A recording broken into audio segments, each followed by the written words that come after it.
It's interesting. I would say it evolved. It wasn't necessarily natural. I actually think that the trick of being a good leader is just actually being an authentic leader and figuring out who you are so that you can lead.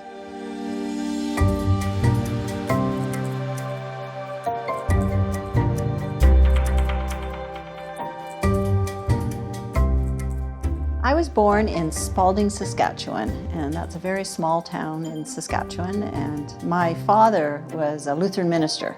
I was the third of 4 children, and when I was 11 months old, we moved to London, Ontario, and my father became the campus chaplain, campus pastor at the University of Western Ontario. So brought up a pastor's kid. So it was wonderful to grow up on a university campus, first at the University of Western Ontario. We lived right across the street from the university gates, and I had university students in my life all the time. And I just always assumed that I'd go to university. I was always interested in what universities were. Then my family moved to Vancouver when I was just in grade 7. My father took on the role as a campus chaplain at the University of British Columbia. And again, we lived right across from the university gates and really felt like I grew up on the university and felt very integrated into the university. And that really shaped my love of education, I have to say. My mother was a nurse. She would come home and tell me about the patients she was taking care of. And I was fascinated. Fascinated by the stories, by the work she did, loved the white uniform. And I decided that time that I wanted to be a nurse as well. And today would I have decided to be a nurse? Maybe not, but at the time it was a good decision for me, in part because I was young. I went to the university and did a degree in nursing, and it was a very structured program. So it was a 2+2 program, so 2 years for your RN and two more years to get your degree. So by the time I was 18, I was a registered nurse. I did love being a nurse, I have to say. It was a wonderful first career for me. It's a privilege to be in people's lives in that way, and I learned a lot about myself and also about people. When I finished nursing, I had a few different roles, but I landed at St. Paul's Hospital and I worked in an intensive care.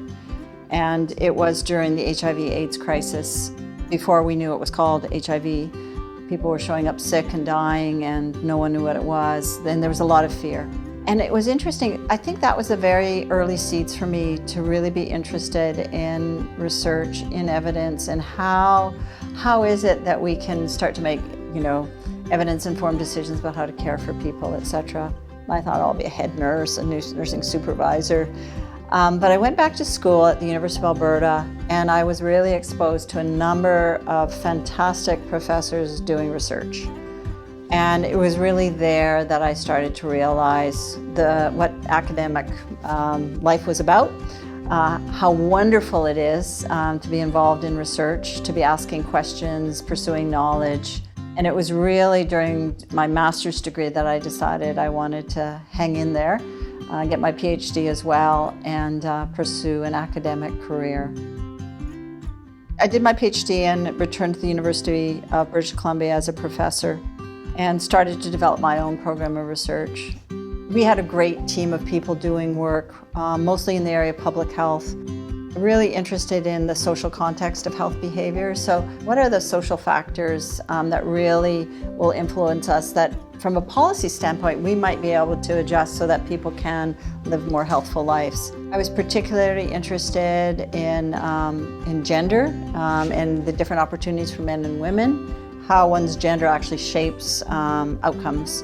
And so we did a lot of work. I did a lot of work initially in the 1980s in the area of tobacco use, or in 90s in tobacco use, and a lot more people were smoking back in those days. At that time I'd had a really successful research career. We'd done some great projects that had great outcomes for people in terms of policy, but interventions that led to very positive outcomes. And I was again starting to think about what's next. And it was really at that time that I became interested in research funding and applied to become the scientific director at the Canadian Institutes of Health Research, which is our national funding body for health research in Canada. And it was really there that I started to really understand the scaling possibilities of driving. I became the scientific director for the Institute of Gender and Health, and really interested in how we can start to shape funding opportunities for people to really drive change, and really interested in sex and gender differences and health outcomes, and encouraging people to really think about those differences in a way they hadn't before. Well, I always say, in terms of my career, the way I've advanced, I've always enjoyed what I was doing. So I love being a nurse, but I started to look for my next thing. And then after going to Canadian Institutes of Health Research, it was only 2 4-year terms, so 8 years in total. And at year 7, I started to think, what's next? Where will I go next? I thought a vice president research role would be really good for me, and the role came up here at Simon Fraser University, and so I applied for that job. And I loved it, and I did that for 7 years and then started to think about what's next. And in that role, it was interesting, while I was doing the vice president research role, I got to know the president well. Of course, I reported to him, I watched what he did, and I thought, I think I could do that job too. And I always do say, I've said it many times, you don't get a job you don't apply for. And so it's about taking some risks as well along the way. And I have taken risks as well. I've applied for jobs I didn't get, but I've learned a ton in that process too. As president, I really had a vision about being an inclusive institution. You had said earlier, and I love this idea of the university being an opportunity to level people up, to provide windows of opportunity for people who might not have those opportunities otherwise. And I really do recognize that university education remains unreachable for people still. And I was very interested in inclusion, in the work that we needed to do to think about that, to break down barriers. And I was also interested in excellence and providing quality research and education, but a place where people feel that they had a sense of belonging and they had an opportunity to come and thrive and be who they are, basically, and explore what they want to explore within the university. I think SFU is a very special place. I think it's a place where people want to take risks. It's a place that's very committed to global impact. We want to make a difference in our communities. We want to think about the way in which our research and our teaching can give back to our communities. We want to be a good partner. And I think that is unique. We're not an ivory tower. We're not an isolated entity on top of a mountain. The tagline for the university has been the engaged university, and I truly believe that we remain an engaged university in the world. And that's pretty special. And I think when I talk to my industry colleagues, members of government who we partner with, they see us that way. They see us as approachable, willing to listen, willing to partner, willing to learn, and take some chances. I do believe that a university education is more than just a ticket to a job. A university education is an opportunity to stretch and grow and learn things. In particular, to learn to think critically about the world around us, to think about what it means to be a good citizen of the world.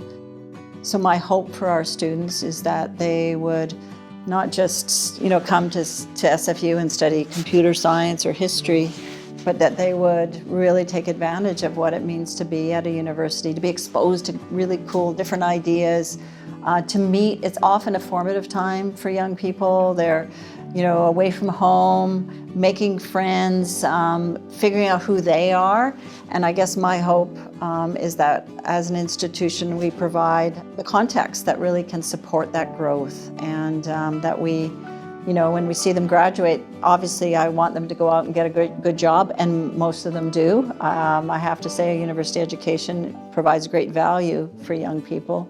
But I really continue to believe it's more than that as well. It's also about preparing them for life. I'm really proud of the work we've done to articulate the priorities of the university. And those priorities include upholding truth and reconciliation. We're doing great work in trying to think about what our obligations are as an institution to be in right relation with Indigenous people. I look out my window and see the building of our First Peoples Gathering House, and it's just a beautiful, I think, instantiation of this commitment to be a different kind of university that will be very welcoming. Other priorities relate to global challenges, and we're doing great work in the area of climate change, thinking about the ways in which we as a university need to respond to the climate emergency and new technologies, new policies. Then, in addition to that, to really make a difference to this province. I believe that as a public institution funded by the province, we have an obligation to give back. And the province asked us to step up and establish a new medical school, and that's what we're doing. Because we need more doctors, we need more family physicians, and so I'm very proud of that work as well. And all of these threads that I've just mentioned, they're all about impact. They're all about trying to drive initiatives that really can make a difference in our world, and I'm very, very proud. And this is not my work, this is the university's work, but I'm very proud of it. I would say being a leader of a university president, of a university is a different kind of leadership in that it's kind of lonely in a way. You know, I have great colleagues, and that's been very important to me, to have other president colleagues, other people in leadership roles.